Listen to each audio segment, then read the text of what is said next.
আসসালামু আলাইকুম বন্ধুরা। আজকের ভিডিওতে আপনারা এমন একটি দৃশ্য দেখতে চলেছেন যা শহরের মানুষের কাছে হয়তো অবাক করার মতন। কিন্তু যমুনার চর অঞ্চলের মানুষের কাছে এটি প্রতিদিনের বাস্তবতা। ভাবুন তো, যেখানে নেই কোনো সেতু, নেই সহজ যাতায়াত ব্যবস্থা, সেখানে শত শত মানুষ প্রতিদিন কিভাবে নদী পার হয়? সেখানে ছোট ছোট নৌকাগুলোই তাদের একমাত্র ভরসা। আজকের ভিডিওটিতে আপনারা দেখবেন যমুনার বিশাল নদী, চরাঞ্চলের মনোমুগ্ধকর প্রাকৃতিক সৌন্দর্য, নৌকায় যাত্রী পারাপার এবং নদীর সাথে যুদ্ধ করে বেঁচে থাকার মানুষের বাস্তব জীবন। ভিডিওটির শেষ দিকে আপনারা এমন কিছু দৃশ্য দেখতে পারবেন যেখানে একটি নৌকায় অনেক মানুষ মালামাল নিয়ে নদী পার হচ্ছে। সেই দৃশ্য সত্যি আপনাদেরকে অবাক করবে। তাই ভিডিওটি শেষ পর্যন্ত দেখুন আর মন্তব্য করে জানাবেন আপনি কি কখনো এভাবে নৌকায় নদী পার হয়েছেন কিনা। চলুন তাহলে আজকের ভিডিওটা আমরা শুরু করি। দেখুন, এই দিকে একটু খেয়াল করে দেখেন যে এই যে ছোট একটা নৌকো দেখছেন না? এই যে নৌকাটা আসতেছে, দেখেন এখানে কিন্তু যমুনা নদীর যে চর, এই সাইডে যেটা দেখছেন সেটা হলো যমুনা নদীর চর। আর এই চর থেকে এই যে ছোট ছোট নৌকোগুলো দেখছেন, এই নৌকোগুলো দিয়ে কিন্তু তারা যাতায়াত করে থাকে। এখানে কিন্তু এই চরে কিন্তু অনেক লোক বসবাস করে, কিন্তু এখানে কিন্তু কোনো সেতু নেই বা কোনো নেই। মেইনল্যান্ড এর সাথে কিন্তু একবারে সরাসরি যোগাযোগের কোনো ব্যবস্থা নেই। এখন নদীর পানি বৃদ্ধির কারণে কিন্তু নদীটা প্রশস্ত হচ্ছে। একটা সময় যখন নদীর পানি একদম একবারে নিচে নেমে যায়, তখন অল্প একটু জায়গা থাকে, তখন এই নৌকো দিয়ে পার হওয়া সহজ ছিল। কিন্তু এখন দিন যত যাচ্ছে পানি কিন্তু তত বৃদ্ধি পাচ্ছে, আর পানি তত বৃদ্ধি পাওয়ার কারণে নদীটা যেমন প্রশস্ত হচ্ছে, সেই সাথে সাথে নদীর ওপারে যে চর অঞ্চল, ওই চর অঞ্চলে যতগুলো ফসল মানে যে করা হয়েছিল, আবাদ করা হয়েছিল, তার অনেক ফসল কিন্তু এই হঠাৎ পানি বৃদ্ধির কারণে কিন্তু তলিয়ে গেছে।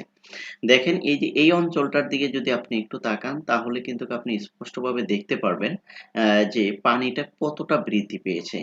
আগের যদি আমার ভিডিওগুলো আপনারা যদি দেখে থাকেন, যারা আমার ভিডিও নিয়মিত দেখেন তারা অবশ্যই দেখতে পারবেন যে নদীটা কিন্তু একদম একবারে সরু ছিল।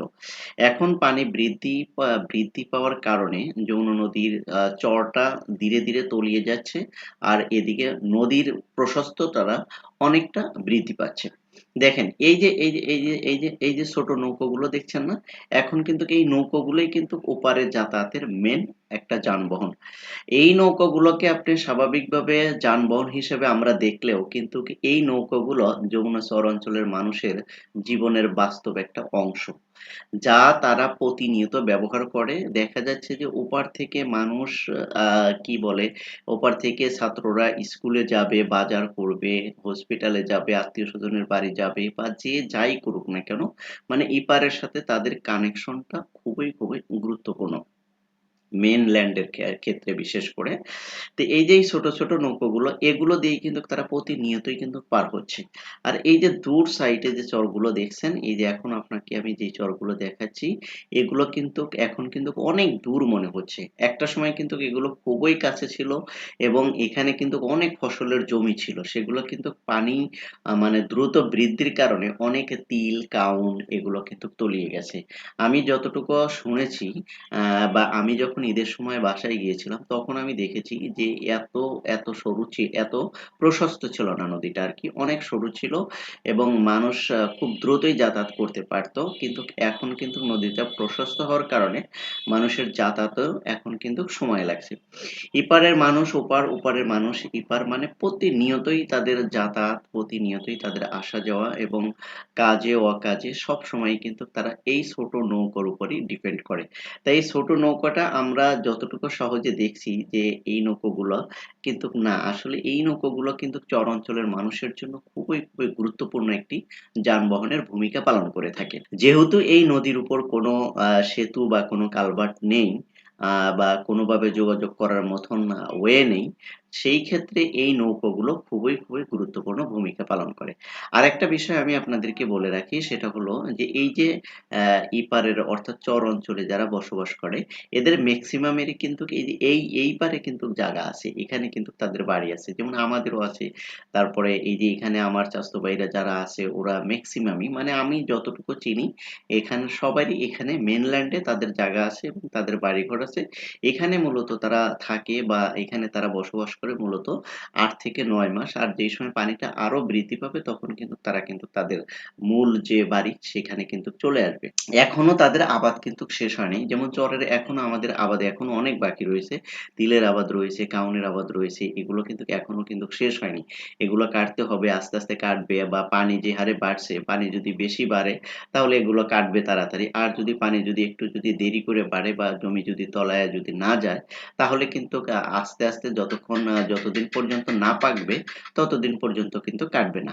তো এরকমই দেখেন এখানে চর অঞ্চলের মানুষের যে জীবনযাপন বা চর অঞ্চলের মানুষগুলো যে জীবনযাপন করে এটা কিন্তু দূর থেকে দেখলে মনে হয় যে খুবই সহজ। আসলে কিন্তু তা না। তাদের মানে বাস্তব জীবনটা যদি আপনি যদি খেয়াল করেন, আমি অনেক কাছ থেকে দেখেছি।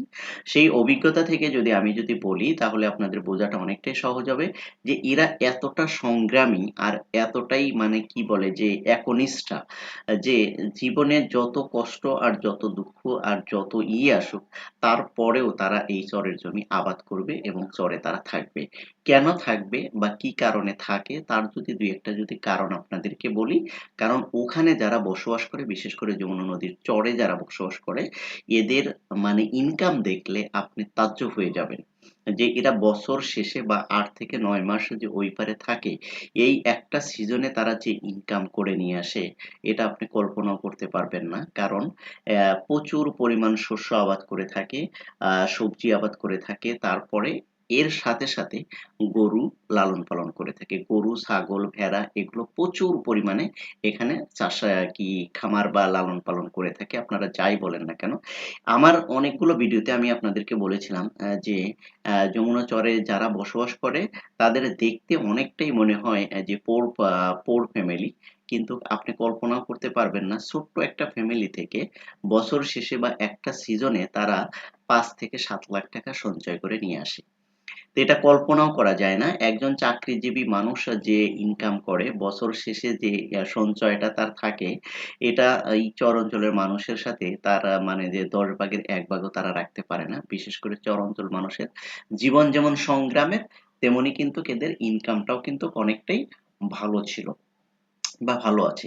এই যে দেখেন এই যে ছোট নৌকো দিয়ে কিন্তু এই যে এপার থেকে ওপার যাতায়াত করছে। প্রতিনিয়ত রাত সকাল একবারে ভোর থেকে শুরু হয়। রাত আপনার মনে করেন যে ১১টা ১২টা পর্যন্ত এটা থাকে। বিশেষ করে ১১টা পর্যন্ত এভেইলেবল থাকে। ১২টা পর্যন্ত তখন নৌকো একটু কম থাকে। ১ টা বা ২ টা থাকে। কিন্তু আর যখন মানে যে সকাল থেকে মানে যে কিন্তু মানে নৌকো মানে এপার থেকে ওপার, ওপার থেকে এপার কয়েকটা থাকে। যা মানে যে তাদের যাতায়াত ব্যবস্থাকে খুবই সহজ করে দেয়। এই যে দেখেন এদিকে একটু খেয়াল করেন। এই যে অনেকেই কিন্তু ওপার থেকে এই যে আপনার জিনিসপাতি নিয়ে যাচ্ছে মেয়ে নিয়েতে। আবার এই যে দেখেন এই যে এপার থেকে আবার কি তিলগুলো কেটে নিয়ে যারা এপার বাড়ি করে নাই বা করে নাই তারা কিন্তু আবার ওপার নিয়ে যাচ্ছে। ঠিক আছে? তো এভাবেই প্রতিনিয়তই চলে এপার ওপার, এপার ওপার এভাবে প্রতিনিয়তই মানুষ আসা যাওয়া করে। তাদের এই সংগ্রাম এবং তাদের এই জীবনযাপন এটা আমি কাছ থেকে দেখি, আমি যতবারই দেখেছি আমার কাছে খুবই ভালো লেগেছে। আশা করি আপনাদের কাছেও বিষয়গুলো ভালো লাগবে। কারণ চর অঞ্চলের মানুষের জীবনযাপন এবং সংগ্রাম, তাদের যে পরিশ্রম এবং তাদের যে মানে যে খেটে খাওয়ার যে একটা প্রশান্তি, এটা যদি আপনি কাছ থেকে না দেখেন তাহলে আপনি ভালোভাবে বুঝতে পারবেন না। যে এরা যেমন সংগ্রামী, যেমন কর্মঠ, তেমনি তাদের ভিতরে আনন্দ উল্লাসেরও কিন্তু শেষ নাই। যখন জমি-জমা সব করা হয়ে যাবে, কাটা হয়ে যাবে, আবাদ করা হয়ে যাবে, এদের মতন সুখী মানুষ আমার মনে হয় না আর কেউ থাকবে। তখন শুধু নদীতে কি করবে? মাছ মারবে, জাল ফেলবে, মাছ মারবে, ঠিক আছে? আর সারাদিন এনজয় করবে। এটা হলো তাদের জীবনের একটা অবিচ্ছেদ্য অংশ আরকি। সেগুলো আমি আপনাদেরকে দেখাবো। আর একটা কথা আপনাদেরকে না বললেই নয়, আপনারা যারা আমার এই ভিডিওগুলো দেখছেন অনেকদিন যাবত তাদেরকে অবশ্যই বলবো, বিশেষ করে যারা নতুন দেখছেন তাদেরকে বলবো যে আমাদের এই ভিডিওগুলো যদি ভালো লাগে তাহলে অবশ্যই আমাদের এই ভিডিওগুলো লাইক, কমেন্ট, শেয়ার করবেন। কারণ লাইক, কমেন্ট, শেয়ার যদি আপনারা করেন তাহলে আমাকে নতুন ভিডিওগুলো তৈরি করতে আরো অনুপ্রেরণা দেয়। আশা করি আপনারা বিষয়টা করবেন। আর ভালো থাকবেন, সুস্থ থাকবেন। আল্লাহ হাফেজ।